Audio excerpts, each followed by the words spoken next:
Iona, No Evil, Part 1. Plenty of people were afraid of the dark, but Iona was not one of them. She didn't know what darkness was, really, nor light. She knew her ma's favorite color was blue, and it seemed sensible to her to make that her favorite color as well. But she'd never known what blue was. Iona had never known what any colors were. She imagined they were something like flavors, but for the eyes. And, just like some people didn't have functioning taste buds, she didn't have functioning eyes. Iona stood at the edge of a cliff, smelling the tangy scent of salt air and listening as the waves crashed against the beach, hundreds of feet below. She couldn't be sure what time of day it was, but given the sensation of hot sunlight on her skin, she imagined it must be somewhere about midday. She reached her hands to the sky and tried to feel which way the wind was blowing.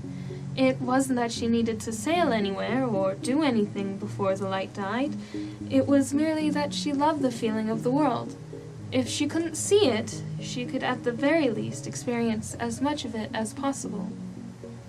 There was a sound behind her, and she tilted her head to hear it better.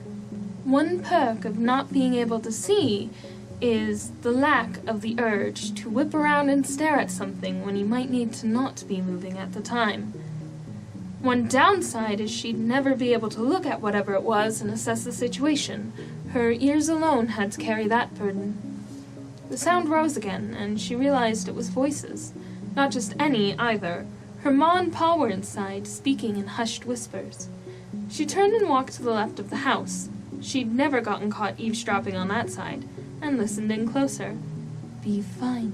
It's not as though the villagers have any reason to suspect she's here. What if they think we're bandits? What if they think we're vagrants, and they come up to investigate? It's not exactly difficult to tell Iona's weakness. Iona frowned at that. Sure, she wished she could see, because it would make a lot of things easier. But she didn't consider it a weakness, per se. The conflicts that set stories in motion weren't considered weaknesses on the hero's parts. They were just situations that were, like the wind or the trees. So was her blindness. She bet heroes wish their stories weren't taking place sometimes, too. But it always was for the better, and they always came out better for it. It's just that people generally appreciated what heroes went through. Dear, we can't run. Not again. Iona's spent the past 6 months getting used to this place, and only now does she feel comfortable being out there alone. Do you really want to put her through that again? And what about the road? Besides, if we're caught moving her, and what if we're caught hiding her, Hespe? What if they find her when we're not home? Iona shifted in her hiding spot, and something went tumbling into the trees beyond. There was silence for a time, and when their whispers returned, it was too quiet to know what was said. She sighed, then leaned forward to feel for a good walking stick. She selected a decently long one, then used it to explore the woods around their home. By the time she made her way home, she couldn't tell shade from sunlight, but the warmth remaining in the air told her it wasn't quite night yet. Gone far enough that it took a little while to orient herself back towards their home. She smiled as she found more familiar terrain, letting her walking stick down and finding her way back to the house itself. She made her way to her room, got in her bedclothes, and leaned against the window to catch some fresh air. She could hear the twittering voices of the townspeople carried on the wind. Their home, hidden just above what she assumed had to be a smaller village, had once been a temple to the goddess Delia before its abandonment. She wondered how Delia felt about having a Lakya like herself live there. She touched her eyes with her small hands. When they lived back in her home village, she'd always wanted to go out and explore. She'd wanted to meet other children. That wasn't possible now, and it never had been. It was difficult for her to accept, as Anva had a need to be together. Their race, the whole of it, was considered by the church to be of one holy, spiritual being. Every person was an extension of that holiness, called the Lakya, or one blood. She was Lakya, a person who the church said had been born of corruption and evil in the bloodline. This was always easy to tell, as Lakya was any child born with a disability, birthmark, or other so-called imperfection. They were meant to be sacrificed to purge the bloodline of the evil they held, but Iona's parents had never believed in that sort of thing. They'd locked Iona away for years to keep her safe, but now they were on the run for it. "Ma! Pa!" she yelled, pulling away from the window. "I'm heading to bed!" Her parents came quickly, pulling her into their arms with a laugh. They goofed around for a little bit, then settled her in and kissed her good night. "We love you, dearest." "I love you too, Mom. And Dad, even if he stinks." "Hey, you try working in a mine, see how that goes." "You mean feel how that goes, right?" They laughed together, and her parents left to enjoy the rest of their evening together. The nice thing about being blind was that she didn't have to worry about whether it was too bright to sleep yet. She just slept whenever she wanted to. In her dream, she was drifting along a river, the feeling of dense wood along her back. She soaked in the sun, smiling as it shimmered with heat under her skin. The air smelled of flowers, sunlight, and morning dew. Birds twittered, leaves rustled, and there was clearly a waterfall nearby. Its roaring nearly drowned out the babbling of the brook. She felt the canoe twist, as though someone inside had just shifted position. She sat up, stretching, and put her hands in the water beside the canoe. The dream was just so vivid, from the biting cold of the brook to the refrains of windsong through the trees. "I hope you're not uncomfortable." The voice that spoke was as musical as all else around her. She felt comforted by it, somehow. "No, this is beautiful," Iona replied. She kept her face turned towards the water, letting the cool spray wash over it. "You need not cower from me, dear. All about you is as natural and right as the wind in the trees, even if at times things like blindness must be burdensome." Iona sat up, shaking her hands with the droplets of water. "A little, I guess. It's the isolation, really. I'd be fine enough if I had friends." "That is something I wish to discuss with you, in truth. A friend of mine is grappling with sorrow. Would you be so kind as to comfort her? I cannot. She refuses to acknowledge me." "Who is she?" "Someone of great potential. Please, let's not dally." "Okay, I guess." "Thank you, dear." The woman took her hand and guided her gently out of the boat, taking her through the rustling of thick leaves to the rushing sounds of endless fields of grass. She was glad when they left the last of the bramble-tossed briars to the soft, loamy soil beyond. The woman's hand disappeared. Despite her cries into the void, she found that she had disappeared into thin air. "Would you please let me be? I tire, leave me be." This voice was all too concrete. Iona grimaced. Who was this entitled woman? "Hello there," she began, wandering towards the sound of the voice. "What are you called?" "Go away, foul child. Let me be to mourn. That woman sent you to comfort me, yes? I can know what spills from your clumsy lips at such a distance. Let me alone." Iona strode to the voice, crossing the final distance until her feet hit cloth. "Off of my dress, I say! Get! What madness consumes you to bother one who wishes to be let alone? Let me mourn, creature, let me mourn."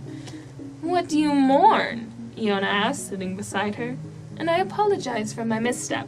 I can't see." "See what, daft girl? See what?" "Oh my. Direct your eyes to my face." "No, that's not my face." "So she's collecting your kind now? Collecting corrupted children? What cruel deception is this?" "I can see why she doesn't want to assist you." "Cease your mumbling! Enunciate! Move your lips! I can hear what you're saying." "I can see you think me daft. Speak quickly, but move your lips. I can hear." "What can you not hear?" "Oh, so you're like me." "I am not. I am deaf, not blind. I became deaf after birth. I am not as corrupted as you are." "If you truly believe that, why are you sad?" There was dead silence. Then the woman spoke. "I thought you daft. Perhaps it is I who must learn. Your uncultured words bid my mind discount you. My apologies, Lakya." "And to you, Lakya." "Oh, it's no use. What is it you call yourself, girl?" My full name is Iona, but my friends call me Iona. Well, Iona, I believe we to be allies against the world. I call myself Avon. Oh my, here comes another. We may as well set a picnic, Iona. What's your name, newcomer? Silence fell. Then someone sat in the grass. A fine name, Tilia. Iona. You have blind eyes, can I see it, but we've been joined by a fine young madame. She knows the language of gestures. You may well benefit from learning it. Oh, wait. Never mind. I can learn. It doesn't matter that I can't see. Guide my hands. But wait, can I speak to you in that tongue? Well, you know Anvin, but you can't hear it. Fair point, fair Iona. I am on a journey because my deafness was discovered. Survival may be best pursued as a company. Where are you, fair Iona? I'm in Marvela, near the Vivid Ocean. I live in a temple with my parents. Bah! Your parents kept you? How lucky! Oh yes, and Tilia as well. We share a vastly more antagonistic relationship with our folks. Mine'll take you in, I'm sure. They're the best. One moment, Iona. Tilia is signing. They spoke and made merry until their host's melodious tone shook them. Good to see my dearest children getting along so well. However, morning is coming. Avon, Tilia, you know now where you must go. Iona, wait for them there. Yes'm, Iona called. She felt a warmth rest over her, an exhaustion on her eyelids. Sleep took her, and she drifted away into its embrace. Ma! Iona screamed, running down the stairs with a jubilant she'd forgotten. Ma, Oh! Her foot caught on the molding, and she tumbled to the bottom. Iona! Her ma screamed, almost teleporting to her side. Iona, what are you running for? Is something the matter? What's happened? Her pa trotted into the room, putting a hand on her shoulder. Mom, I had a dream of prophecy. We'll be visited by 2 others, Tilia and Avon. They're on their way now. Oh, honey, it was probably a dream. She pet the girl's hair. No one knows where we are. I told them, Ma. They're coming. She's upper crust, I think. Fancier than we ever were, and rude to boot. She keeps saying things like, "Canae," and "cease this," and "enunciate." She's Lakya like me, though. And so's Tilia, but she's mute, so I don't know as much about her. You told them where we were. It's just a dream, Hespe. She's not hurt anyone. It's merely a dream, her ma promised, playing with her hair. Iona laughed and told them she was already forgetting it, but as she looked out the window, she became increasingly certain. Tilia and Avon were on their way, and she couldn't wait for their arrival.